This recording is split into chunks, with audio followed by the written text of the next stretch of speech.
looking back, looking a little bit backwards now. But that dark has no continuity with the ridge at all. It goes right down the middle of the ridges. As you look directly east of Littrow, directly west of Littrow, the wrinkle ridge is there, and then there's comes out, and you have the light tannish, the dark, I guess you call it, dark tannish gray, and then you get out to the light tan of the Mare Serenitatis itself. Okay, Ron.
I'm looking almost directly into the sun, and you can still see a topographic expression, topographic high around the Rills and the Taquet area, and also the grayness has disappeared out of that dark material, and it just looking into the sun now, it looks more of a tan. a darker tan than the Serenitatis area. And you can also see the topographic rise to it. Now I'm looking quite a ways away from it and looking down on it. Roger.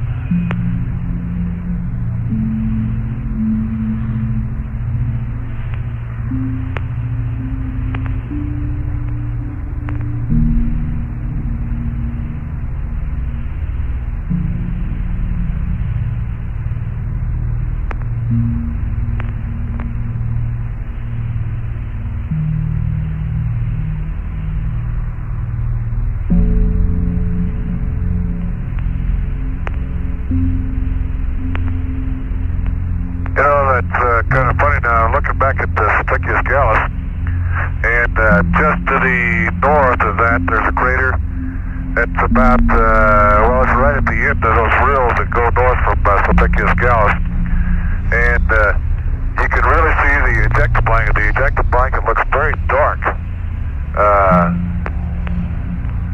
around it now in this sun. Now you look out across the Mare Serenitatis now, and you're getting toward the sunset, looking back into the sun, and the color is disappearing, all except in that one spot. Now that must be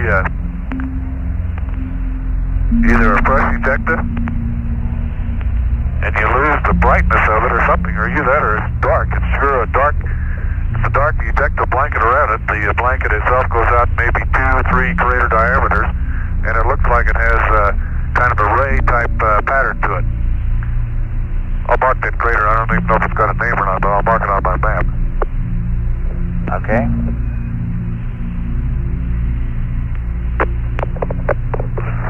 I got a ding. It must be time to do something. Yeah, it's time to turn the recorder on. Recorder on. Recorder's on. Okay.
I don't know where I am right now, to be honest with you. I just looked out window 3 and I'm right on the Terminator.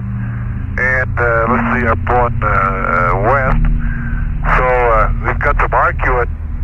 There's kind of a little bit of a Mare area down there.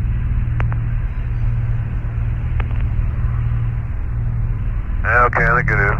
And you can see lava tongues sticking out through there and lava flow fronts. With the high side on the east side, because you got a shadow all the way along the front. And they're about in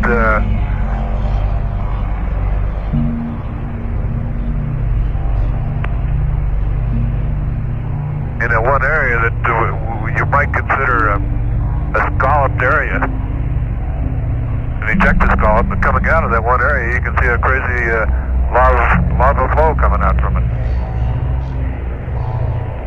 Roger on that. At least the flow.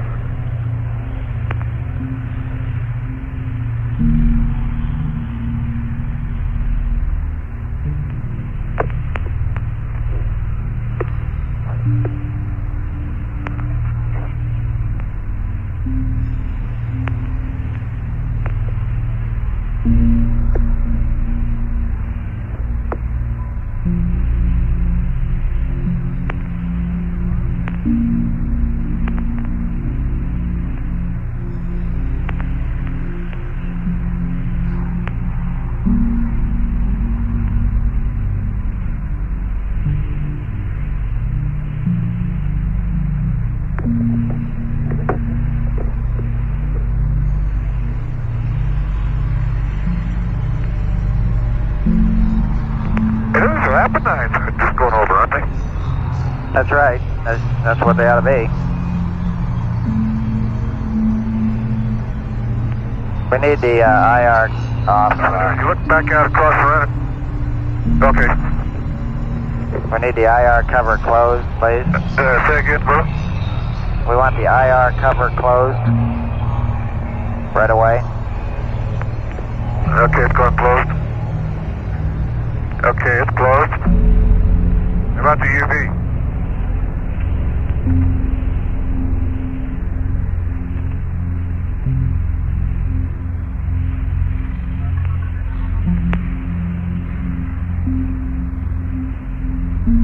IR cover is closed.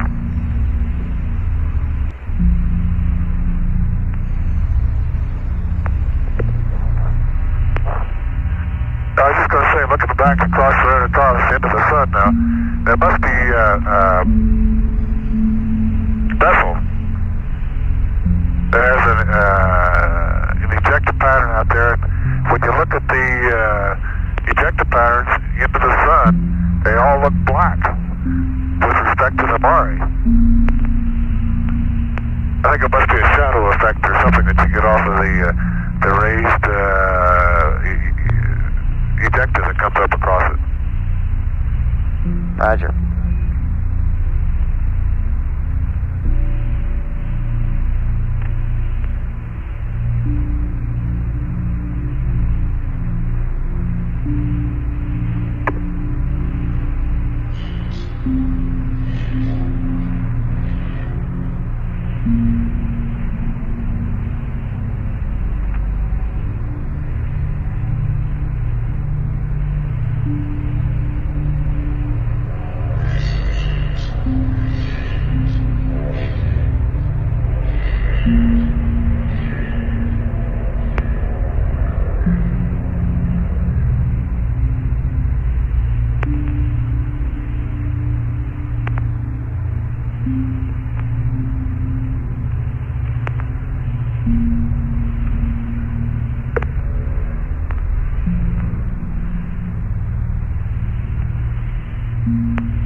Ron, that frantic call there was because the sun had started to get in the IR. We hadn't really thought that would happen, but started to see it get in there. But you caught it in time to cover, saved it.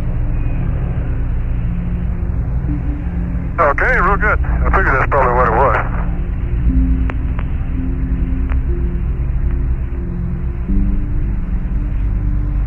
And you can go ahead with the rest of the steps in there with the UV off after sunset.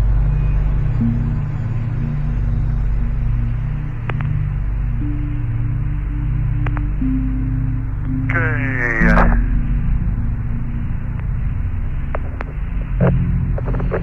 Mavic camera's going off. Cover's closed in the IR, so the visual turns on. 10 camera self-test. Off.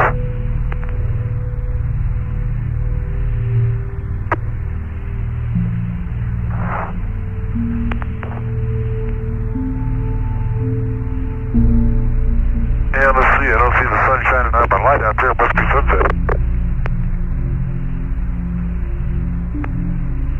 Shouldn't be yet, though. Yeah, sure enough, he is, though.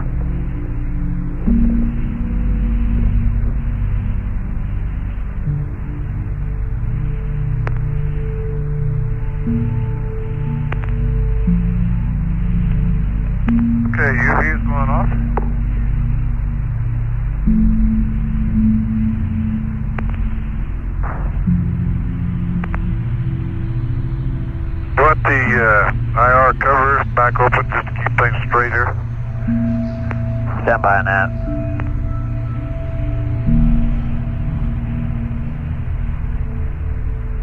Or just next time we use the IR, let's just remember to open the cover.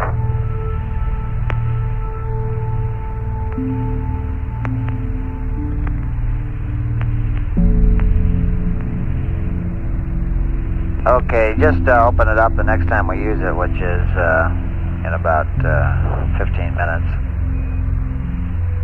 We'll remind you on that if you forget. Oh, okay. That's right.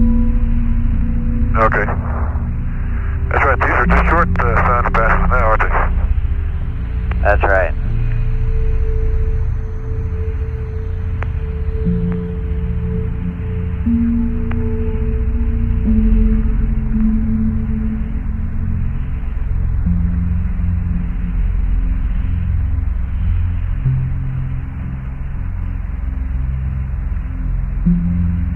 Ron, I can finish up my description of the last night's EVA if you like, since there's nothing to look at now. I'm watching the clock on the sounder start for you.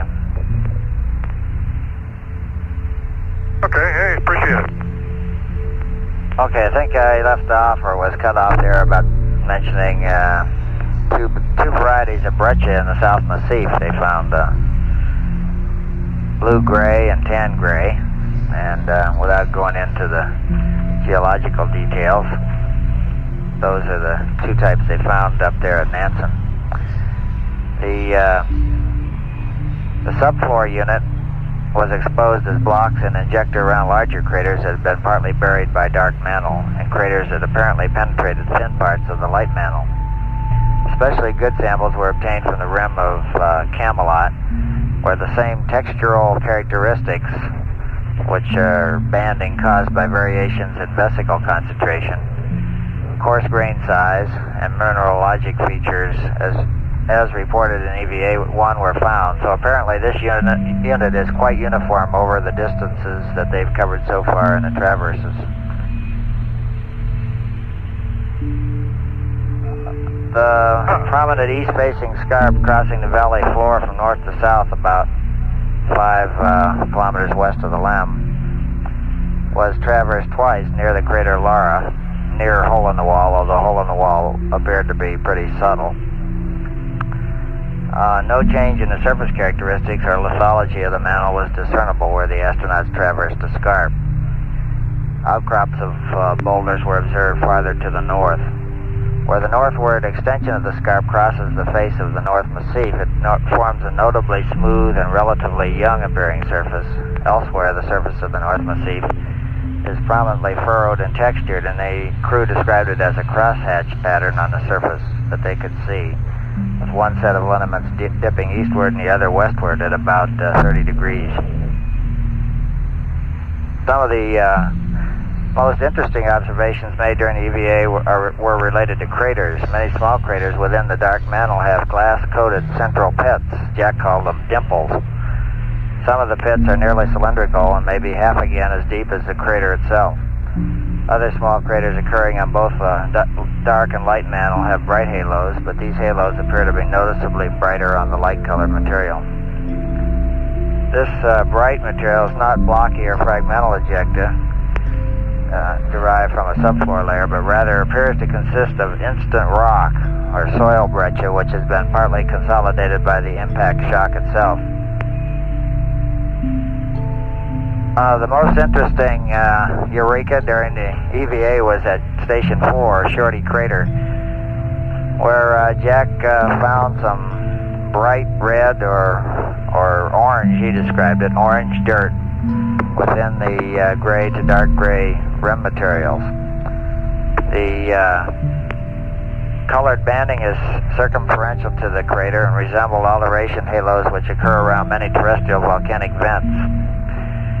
So you can see why the geologists are excited on that one. The morphology of Shorty, however, is similar in some respects to You betcha. impact craters, hence a definitive interpretation of its origin may depend on sample analysis. And I got about a minute and a half to start the sounder. You might be close to 2:30 there if you aren't. They took a total of about 850 pictures. They've taken a total of 1,270, would you believe, pictures so far on the lunar surface, including about 150 with the 500 millimeter camera, mostly of the north, south, east massifs and family mountains. They got 56 samples, 2 double cores, probably about 36 kilograms worth, and they traveled a total distance of 20 kilometers. Over.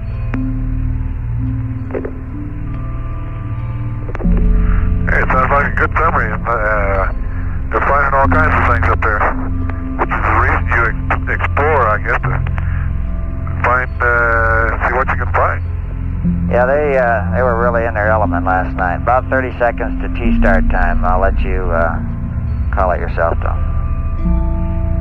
Okay, I'll get it.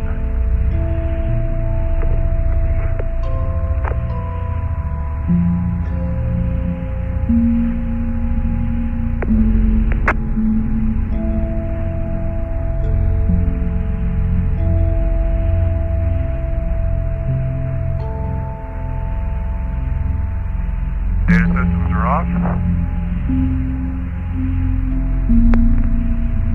Operator 05. Okay.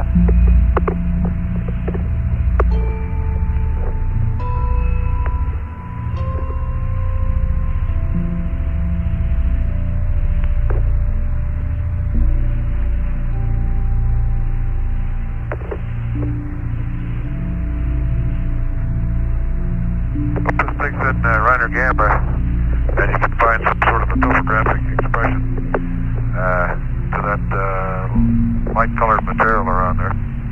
It looks to me like there is, right around the Reiner Gamma itself, anyhow. Roger.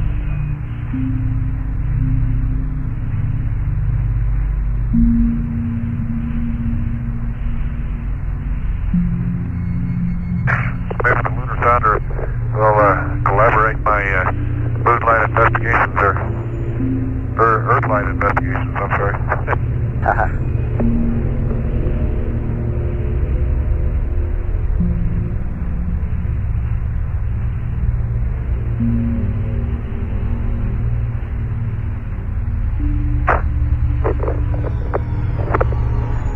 While we're waiting here, I decided to sleep last night without being tied down or anything. Still slept in the old, what do we call them in the Navy? Hammocks, I think. Well, anyhow, sleeper strings we call them up here. Yeah, sleeping bag, some kind of sack. And the last 2 or 3 nights, what I do is put the lap belt on loosely, and you know, it just kind of keeps you from rolling all over the cockpit. And last night I didn't put it on at all, and stayed in the sack. And I really didn't go too far anyhow. One time I woke up and I was crossways in the couch up here, and then when I woke up this morning, my feet were up in the tunnel, and my head was kind of still in the center couch, more or less.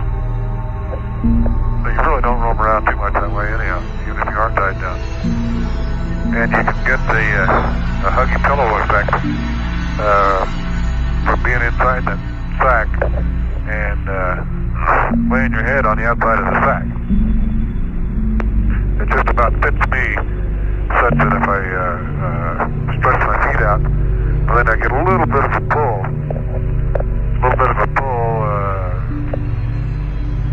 On it, and it feels like a huggy pillow that way. Kind of a security blanket effect, huh? Yeah, right.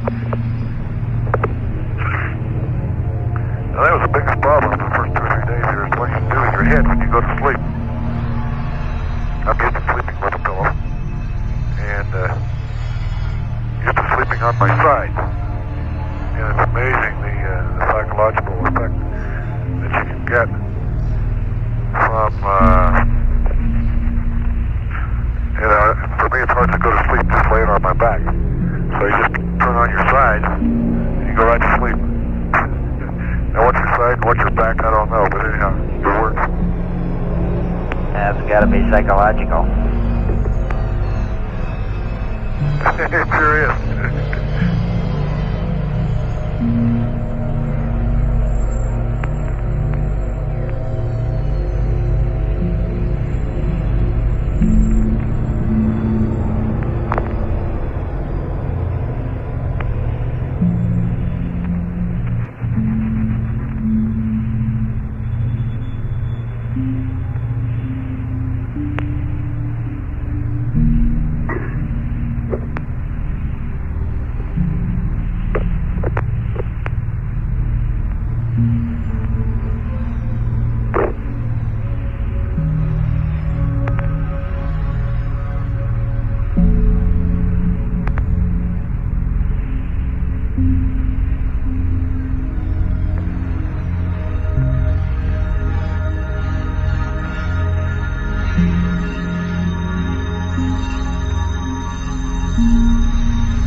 Market. Letter center, stand by. Okay.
Roger.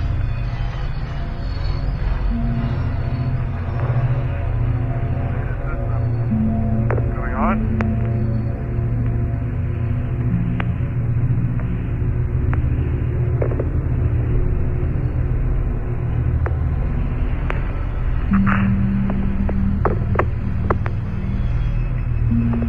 Okay, spec power is on.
Nothing.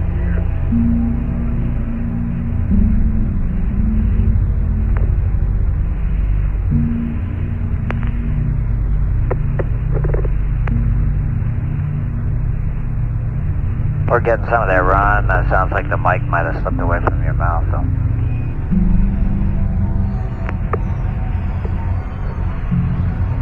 Okay, a good point. Let me change my headset. Anyhow, I went right through the flight plan and all that stuff. Okay, and Also got the IR cover open. okay, great memory there.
Ron, if you like, while you're getting ready for the 52, I can summarize the news real rapidly. There wasn't a whole lot.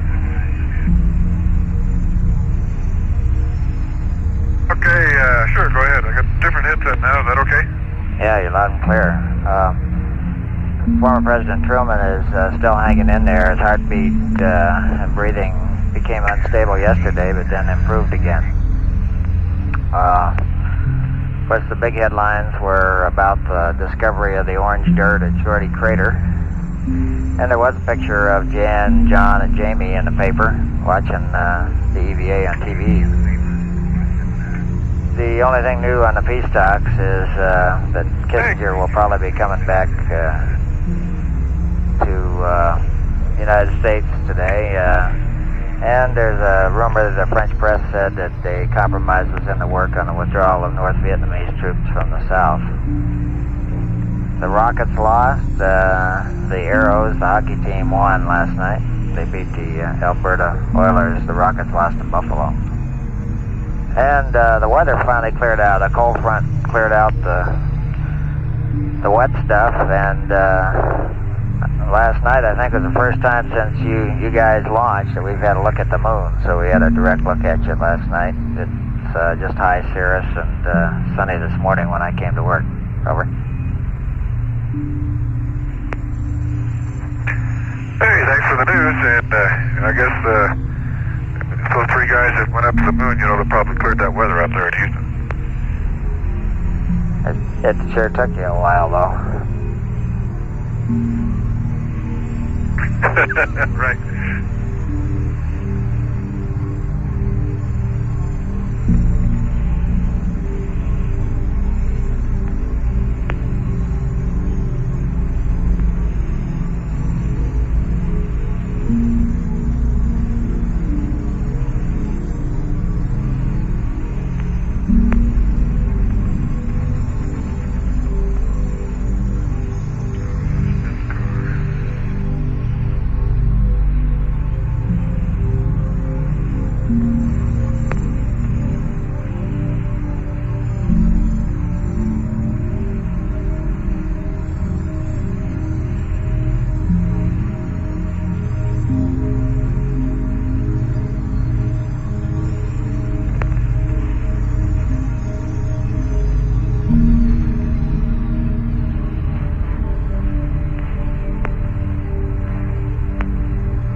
about as bright as Sirius, but not quite. Roger.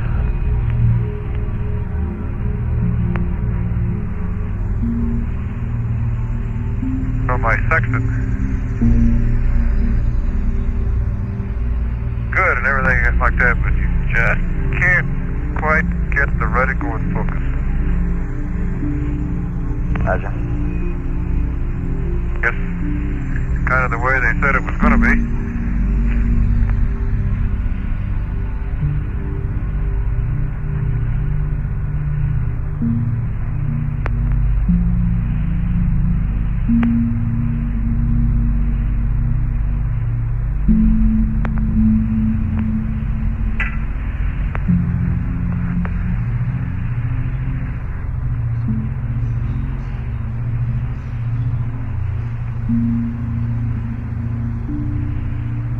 Okay, Ron, we copy those. Clear to torque them. Okay, let's see. We'll torque it, make it 0630. Alrighty.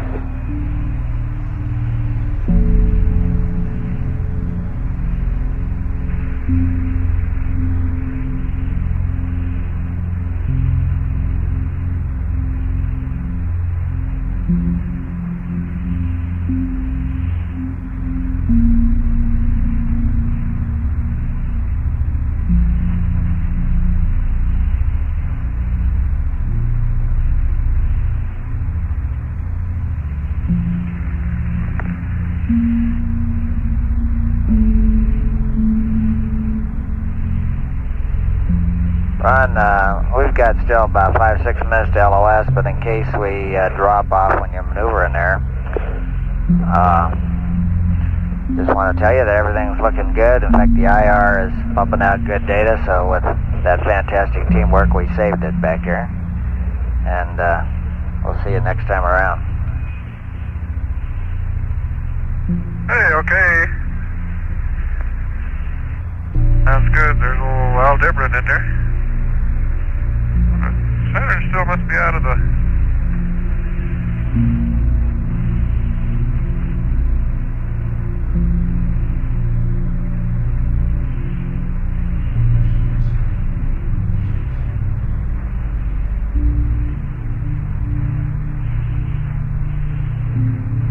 Saturn goes into the...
This is Apollo Control. We've had loss of signal from the spacecraft America going behind the moon, nearing the end of the 35th lunar orbit.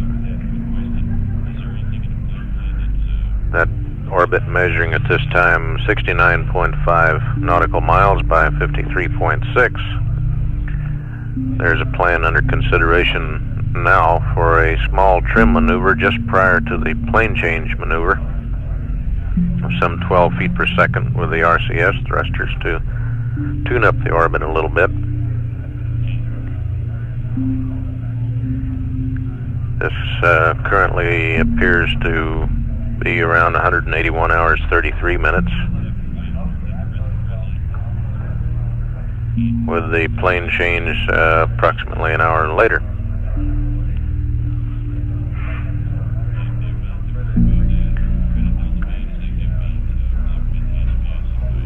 Command Module pilot Ron Evans continuing to operate the scientific instrument module experiments in the service module of his spacecraft. All systems apparently operating nominally.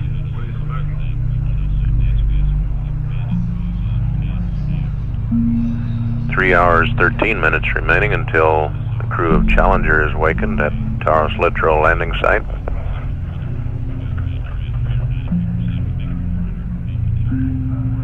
And at 1:57:16 ground elapsed time.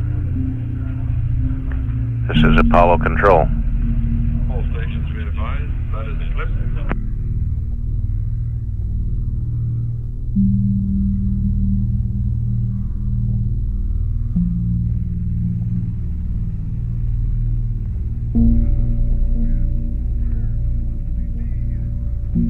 This is Apollo Control. We've acquired the Command Module America coming around on the 36 Rev.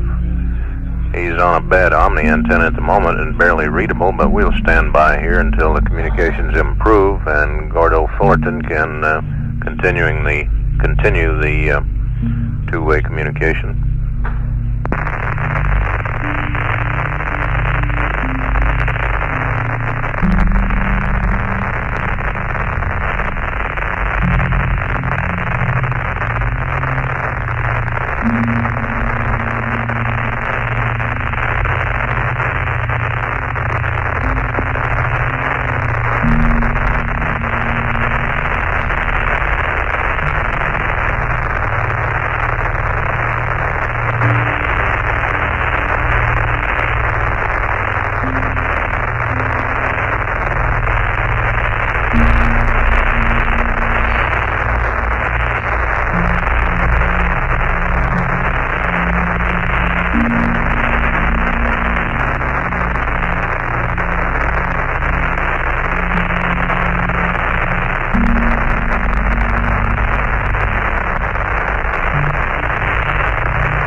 Hello there, America. We hear your scratchy sounding Omni.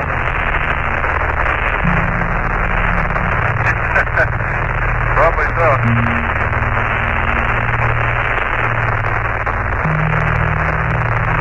You're readable, but noisy.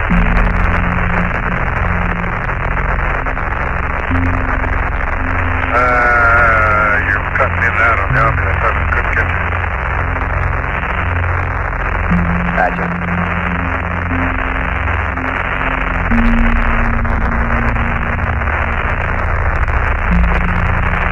Looks like we're getting the high gain here pretty quick. Roger.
America, we probably have pretty good comm now, huh?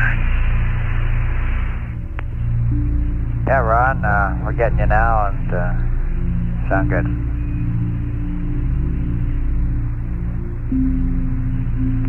Okay, don't have any observations to report from the backside. Time for blue bag number 4. Somebody has got to develop a better mousetrap. Roger on that.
camera is in standby. Roger, Ron. Power's coming on, and P over H is in high altitude. Okay.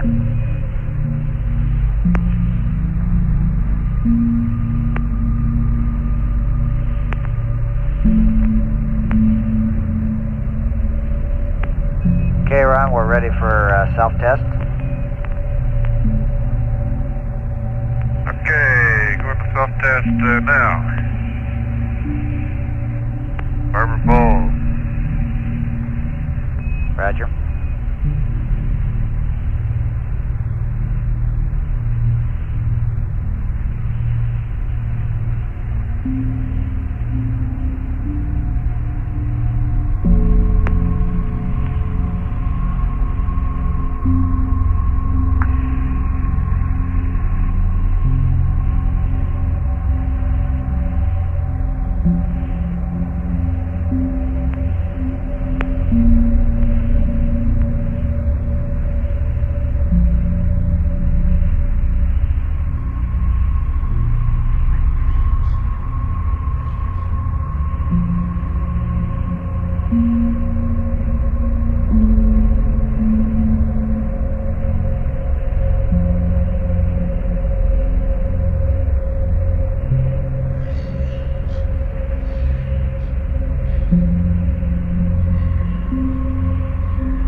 Okay, by the way, Mag Lima Lima is empty.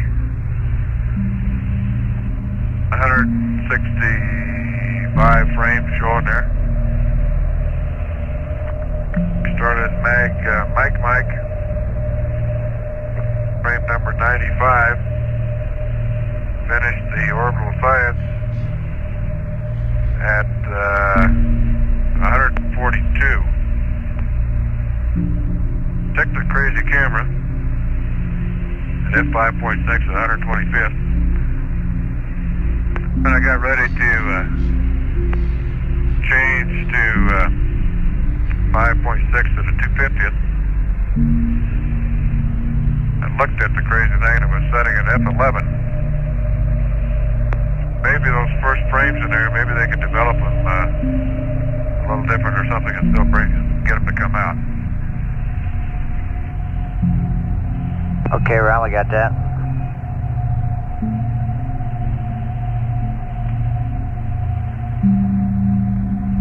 I think what happens is it must have been holding the thing by the lens or something, or I bumped the f-stop thing somehow.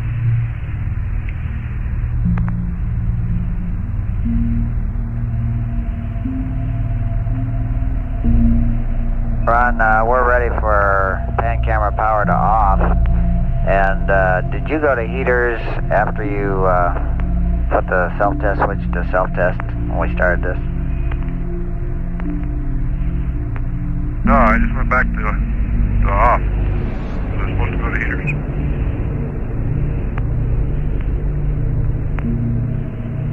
Okay, we'd like it in heaters now.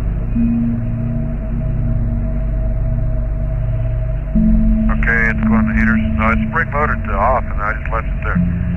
Okay, it's gone to heaters, and now it's going to power is off.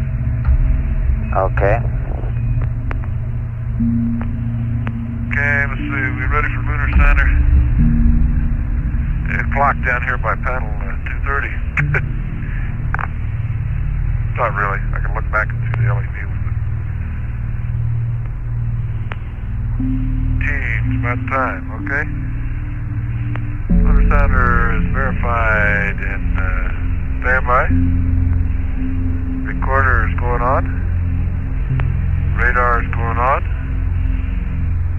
And recorder is off, not the heaters. F antenna 1.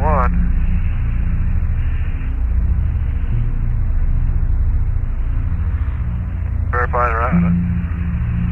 Extend. No barber pole back to off. Number 2, extend.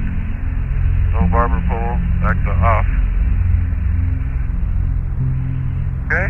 Mode is going to HF. And we take a look at Alpha is off, Bravo is off, B data is off, Beacon is off, ranging is off. Okay, let's see.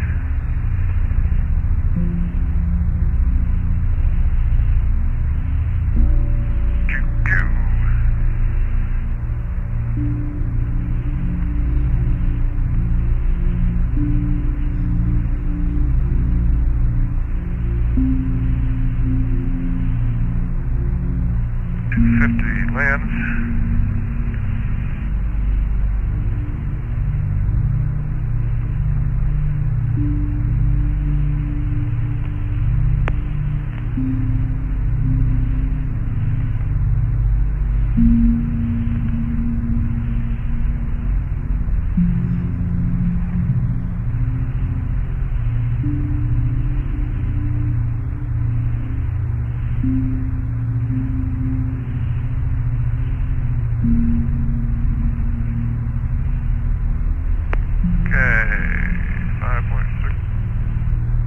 Infinity. Like QQ.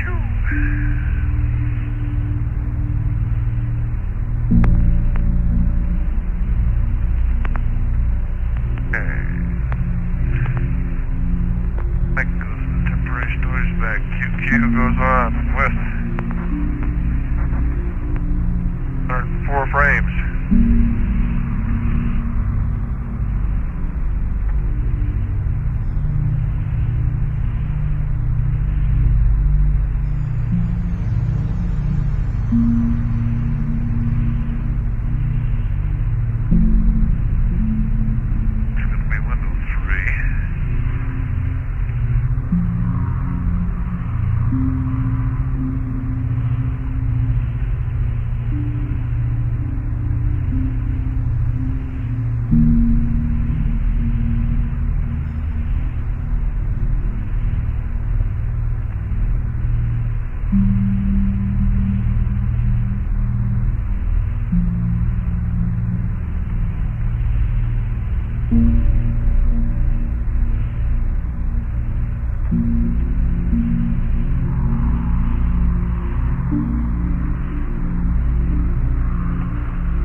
Had his nose up against window 3 here. Gotta wipe it off.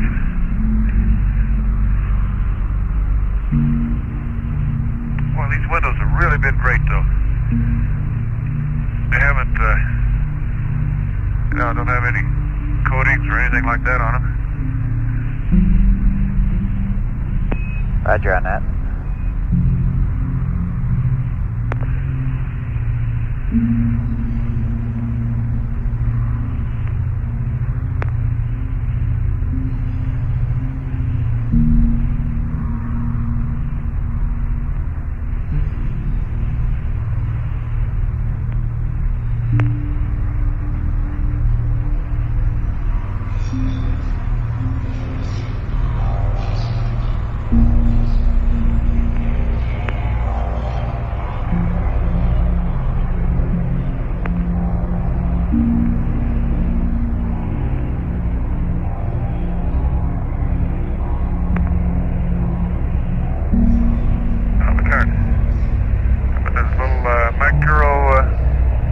Meteorite pit, window 3, right in the middle of it. Like 2 of them out there. It's about much smaller than a 32nd. 64th? About a 64th in diameter, probably. Just a little round. Doesn't seem to have any. It's just a pit, you know.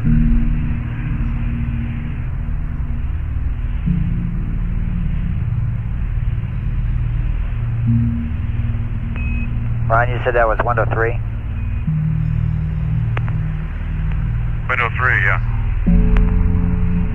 Okay.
Scared me for a minute there. I was figuring for Terminator photos, and I looked on the near side Terminator, and I didn't see any. It's on the far side.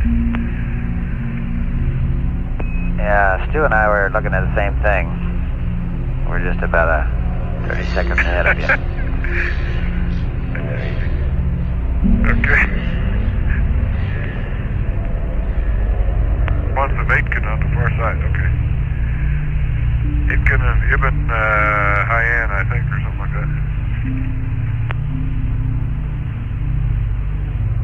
that. Eber, Ibn Hayyan, yeah.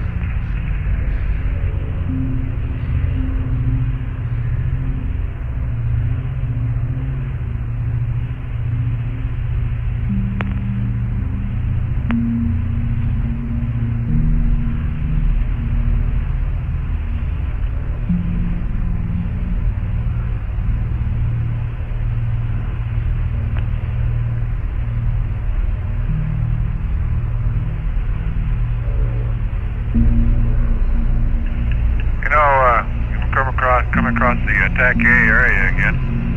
And it doesn't seem to be any... If there's a bright crater, or a recent crater in the annulus, in that dark annulus, the southern part of Serenitatis, it shows up again as that kind of blue-gray brightness, as opposed to the tannish brightness of the bright craters in Serenitatis. There still is no apparent wrinkle ridge. There's no color tone or differentiation in the wrinkle ridge area in this part of it. The only differentiation, and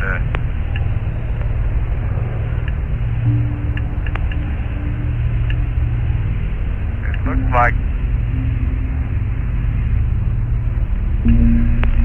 south of TAC-A, you get the same color tone variation that carries on over into Tranquillitatis. When you get up to the TAC-A area, from TAC-A up to I wish I could remember the name of that crazy crater. How about Menelaus? Menelaus, that's it, yeah. From TAC-A up to Menelaus now,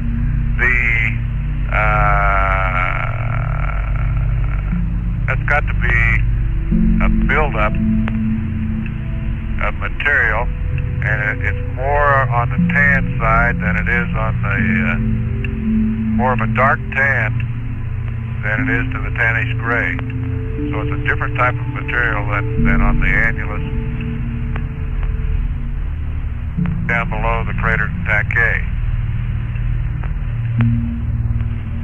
Okay, Ronnie, you saying this is sort of a annular plateau then that stretches across between TAC-A and Menelaus? Yes, it is.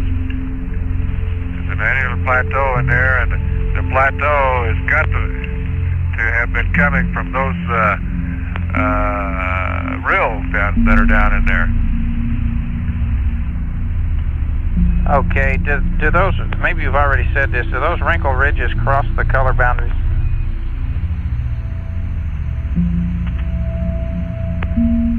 No, I can't find a wrinkle ridge that crosses the color boundary. The wrinkle ridges are out in Serenitatis itself, and there is no color boundary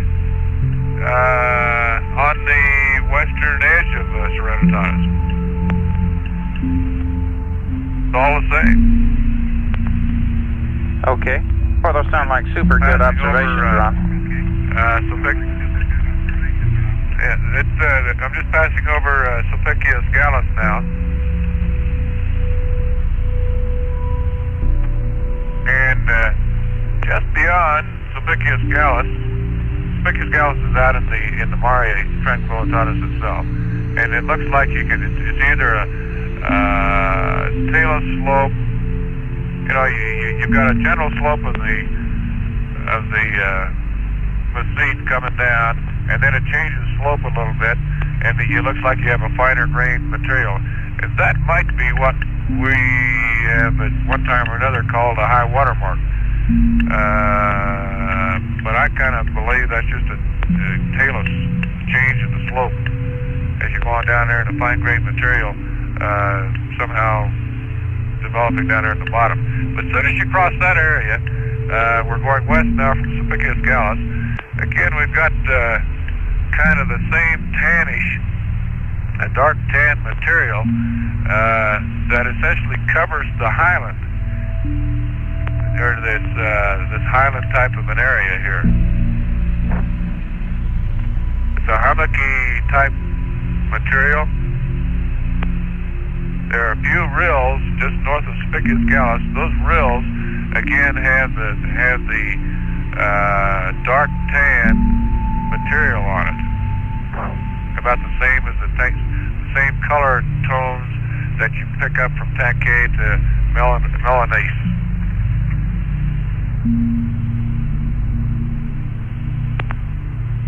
Okay, sounds great. Keep talking. We'll cue you as the flight plan events come up. Okay.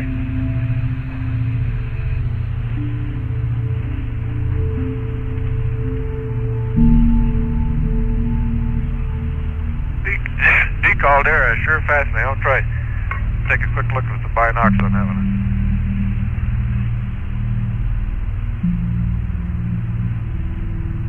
Binocs, I can't find the green. There it is.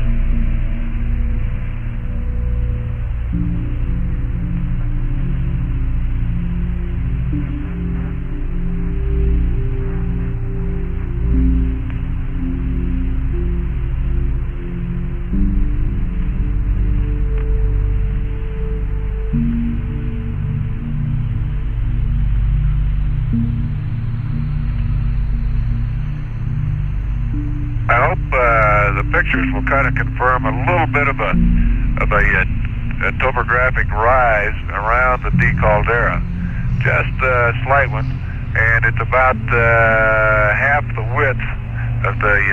If you look at the D, it's a half the width of the D, not the height, but the width, and it seems to be a raised,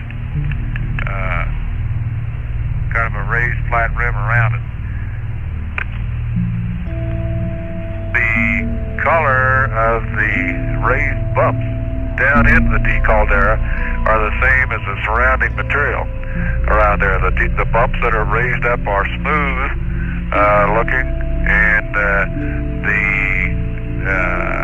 depression part of it has to be a caldera, I guess, or at least the part of the depression anyhow is a light bluish gray, I'll call it that way. Very light bluish gray.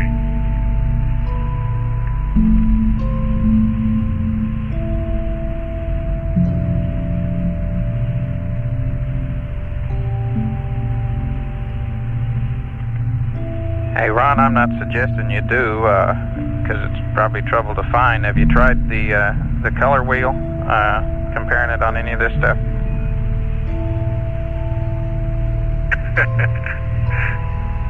No, I haven't. Let me try. That's a good idea, though. I'll try that. See what I can come up with on that thing. Well, don't go to a lot of trouble. I never got around to it, but you might peg down some of these colors a little better. Particularly when you were talking last night about on the backside on those passes about the green. Yeah. Okay, you're about 7 seconds away from we're wanting the recorder on, Ron. Any time here is fine. Okay, recorder, let's see, is on. Verify radar is on, remote HF, okay.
You know, to me, the moon's got a lot more color than I had been led to believe.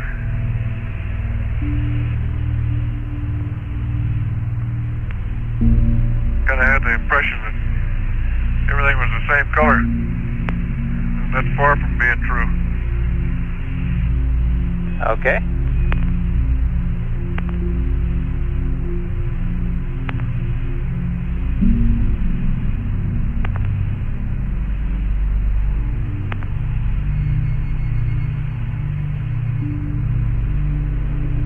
I guess maybe we could say perhaps color is in the eye of the beholder.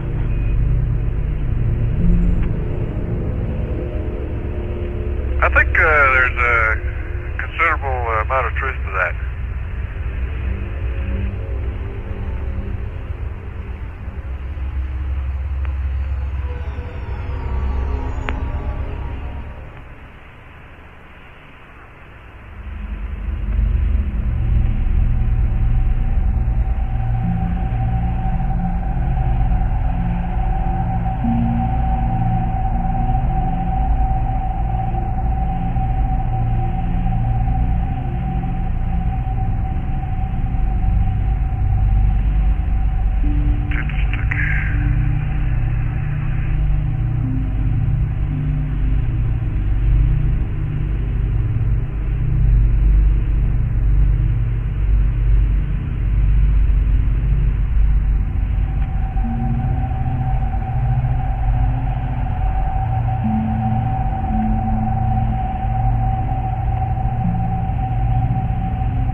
Okay, Ron, we'll take the mapping camera off now. Okay, the old mapper is going off.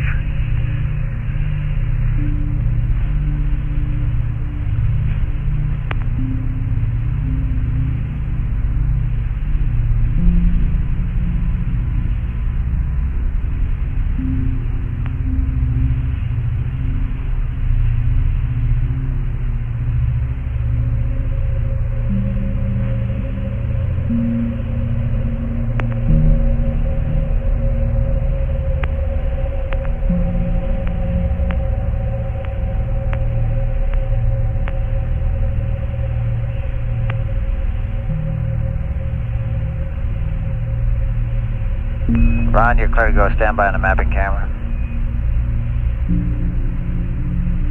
Okay, mapper's going to stand by.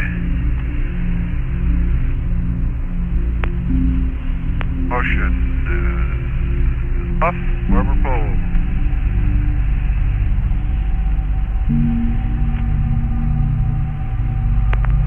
Camera is off. And camera self-test. Off. Okay. Turn the old slack power off again.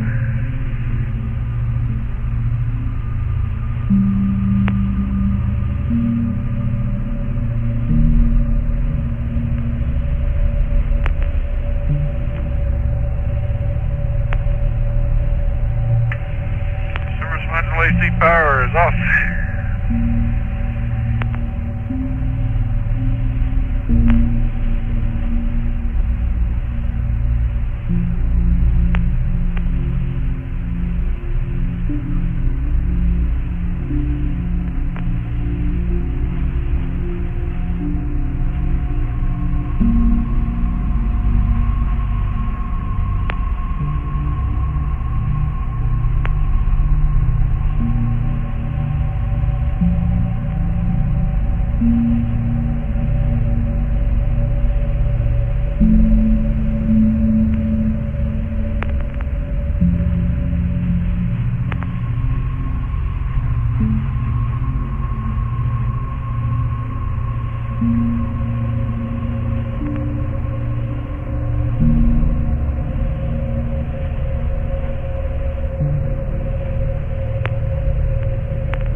49.35. That's about right.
We're on about a minute and a half to T-start now. Okay, key release center.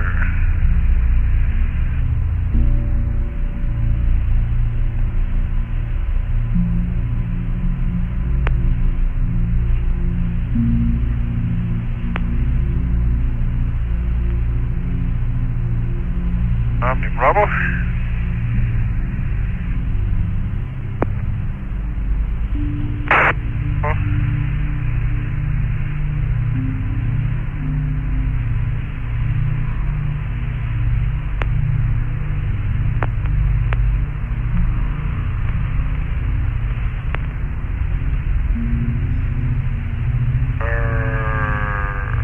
Off.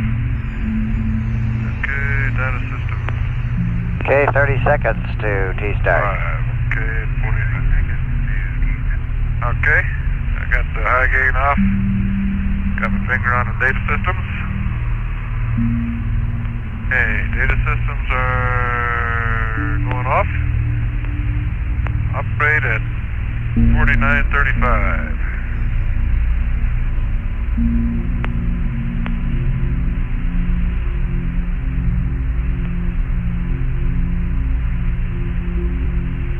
Operate.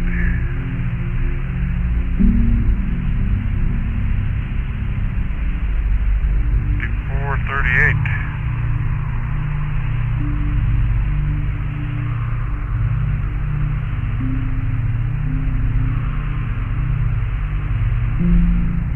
Give me a call on that, Gordo. I'll look out the window here for a bit. Sure will, Ron. A minute before that or something.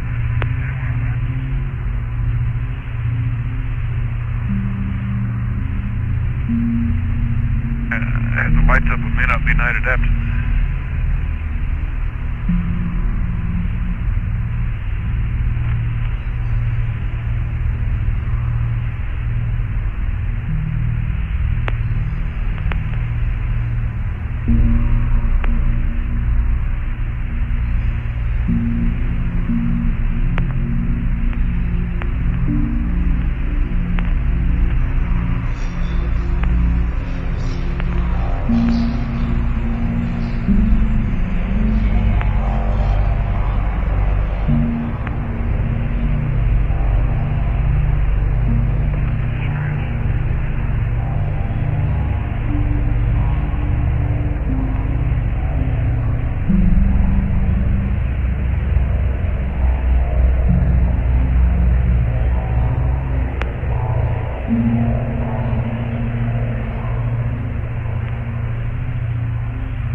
I was trying to think if there's anything else I could add to the Reiner Gamma observation there. I'm right over that the light albedo type material that goes perpendicular between Reiner and Reiner Gamma. It's kind of crooked type. Yeah, you know, it goes for a little ways and then it breaks off into a dark albedo type stuff and then breaks off in another direction a little bit. So it doesn't look like a straight ray at all. Roger. You know, you can see crater holes and this type of thing. And you look right down on Reiner now, you sure got that dark annulus. The lighter albedo type stuff is essentially in the middle of it, and the annulus is, let's see, maybe 30 kilometers wide by twice as long. It's a relative size anyhow, by twice as long, and that's the dark area. And then around that, the light albedo stuff is about half of the width, and it's lighter on the outside than it is on the inside. The inside is not quite as light as the I'd call it the rim, I guess. It's not very hard to see any great topographic expression to it, though. The reason I say that is because it kind of blends in with everything, whereas if you look at a crater out here in the middle of the mare or a hill, you get a brighter, part of it's brighter than the surrounding territory, and you can actually see the demarcation. So that's the way you get your depth perception out of it. Okay, about 30 seconds now till T-stop. Okay. T-stop is 54:38, then we'll go to standby at that time. Base switch.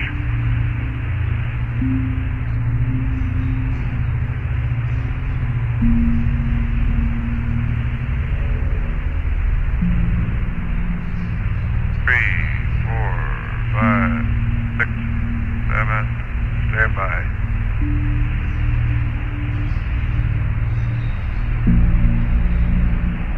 Okay, I'll give you a call in a minute. Okay.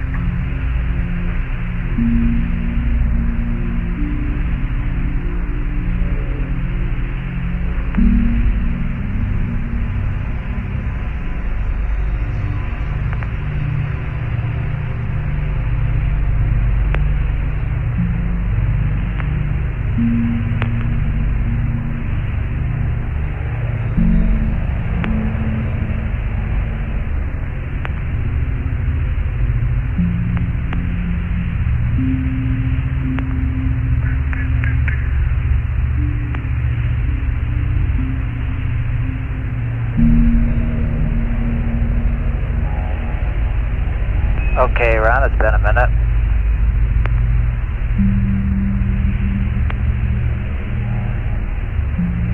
Okay, recorder is off, not heaters. Radar is off. Data system goes back on. I gain antenna power on. And we're about minus 44, I guess. And select the old high again. There we go. React. Oops. Auto. Dim. And narrow.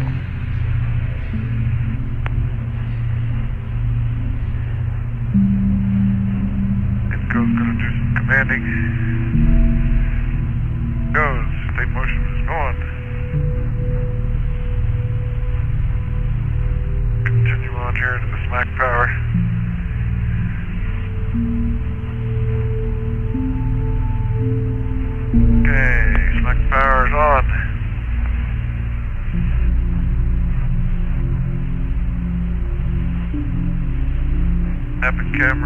stand by. IR 9. Camera self-test.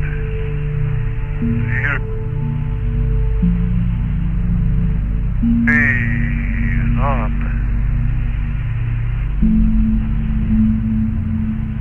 Two perch line heater. Do hydrogen perch here shortly, I guess.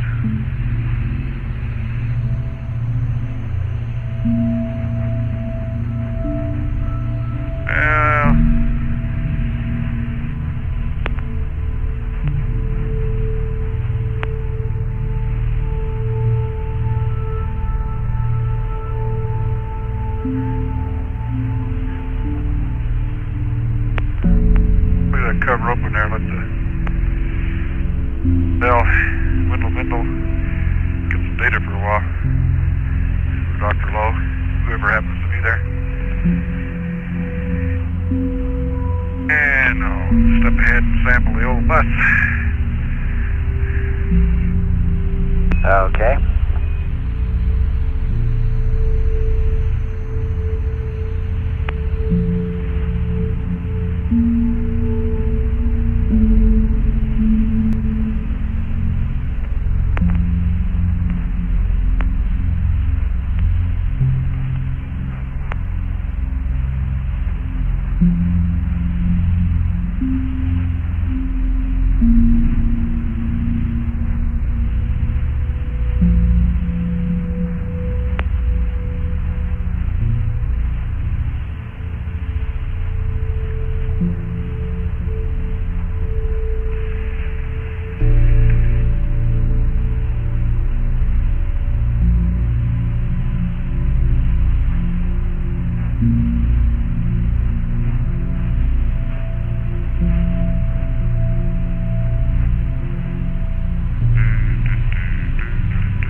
Houston, America, you might tell the medics not to pay any attention to those sample numbers on those buses. Pay attention to the GET time. Because when you take them out of the bus storage bag, the right one never comes out. I don't think it makes any difference. Just pay attention to the GET time. Okay, Ron, pass that along.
On Johns, are they going to go out regular time, or they get a little extra sleep period here? I think we're letting them sleep in again today.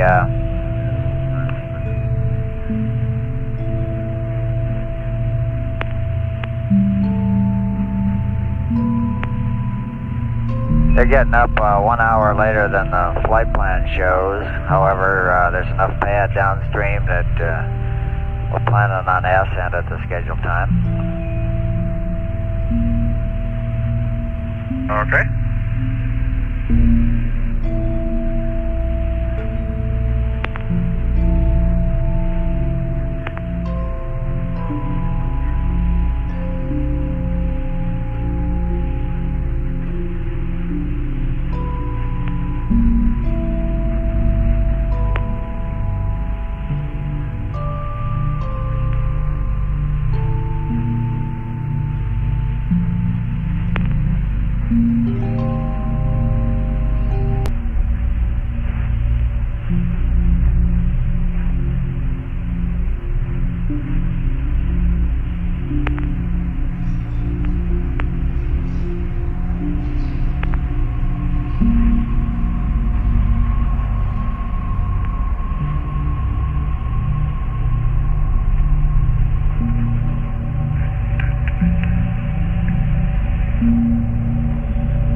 I think I'll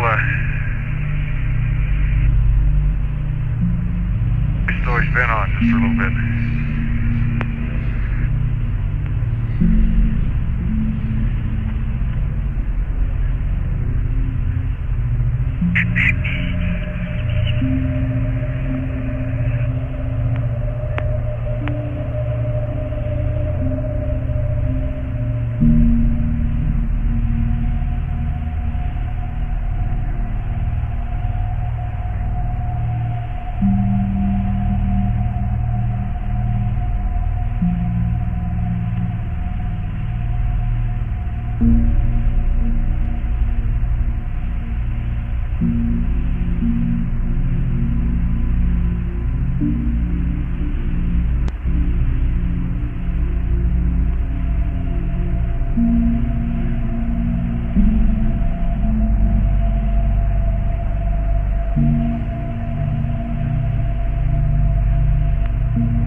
America, Houston, we've got a couple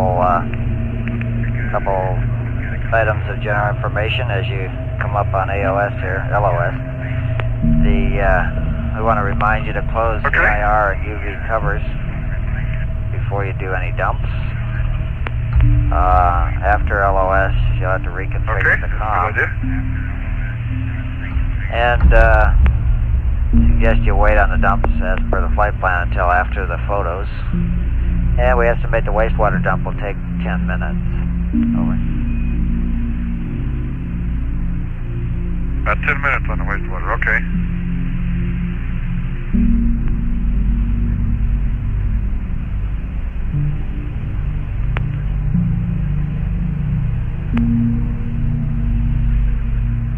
Okay. Must be over low bit rate. Okay, low bit rate with the data system, so no DSC voice. I'll write everything down.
Just about LOS, Ron.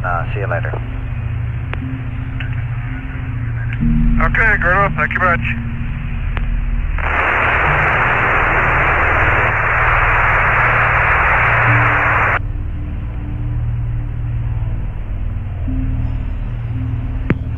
This is Apollo Control at 159 hours, 13 minutes, ground elapsed time.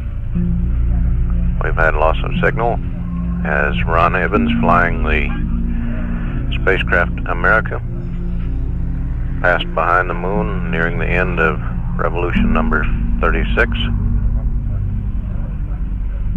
Hour and 16 minutes until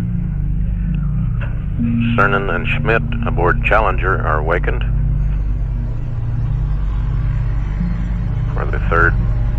for preparations for the third moonwalk.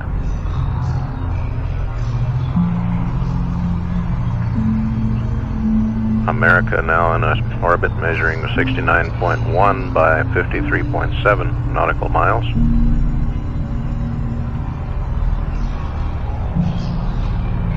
We'll come back up at next frontside pass by the spacecraft America in about 48 minutes and switch over to the wake-up call to the Challenger partway through that 37th revolution at 1:59:14 ground elapsed time. This is Apollo Control.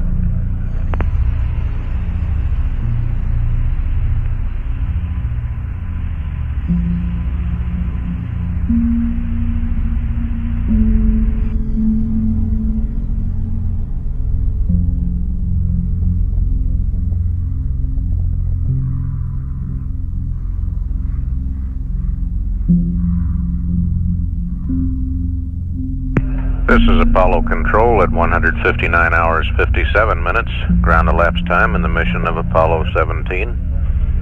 Less than a minute away now as the Command Module America, Ron Evans, doing his orbital science task and orbital photography. As he comes around on revolution number 37, less than a half hour until the wake-up call is made to the crew of Challenger on the lunar surface. At that time, we'll switch over to the Air-Ground 1 circuit and eavesdrop on the conversation between Cernan and Schmidt and the Capcom here in Mission Control. We should have acquisition of signal from Command Module America. We'll come up with that line now.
I've got AOS ready. Okay. Line heater's off.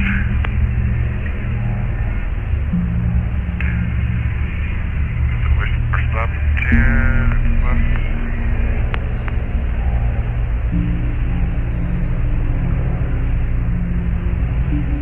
Hello, America. Are you there?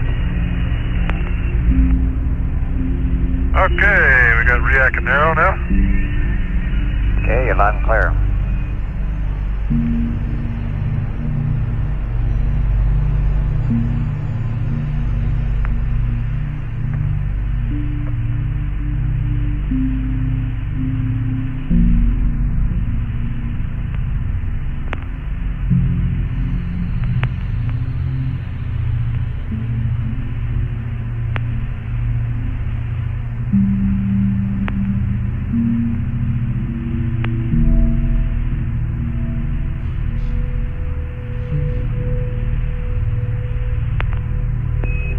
when it's convenient. I have a couple of finished up flight Meg. Okay, go ahead. Okay, on your present page there, the UV solar atmosphere pad at 160.38. I have it. Okay, it's T-start of 160.4122. T-stop is 161.2647. And a remark that goes with that, you don't need to write this down, but the T-start time is biased 10 seconds prior to when we really think sunset will occur. If you see visually, okay, my mistake, it's the time is 10 seconds after sunset, but if you see sunset visually, you can go ahead and proceed with the UV cover open as soon as you see it. But we'd like you to close the UV cover exactly on the T-stop time as written. Over.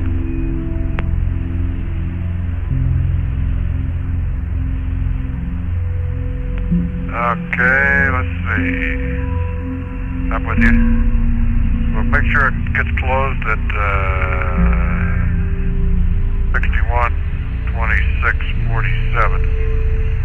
But we can open it as soon as sunset comes, okay? Even though we haven't started pitching yet. That's correct. And do you want to read back the start time? Well, start time is 160.4122, is that correct? That's correct, 4122. Okay. Okay, go to 161.34.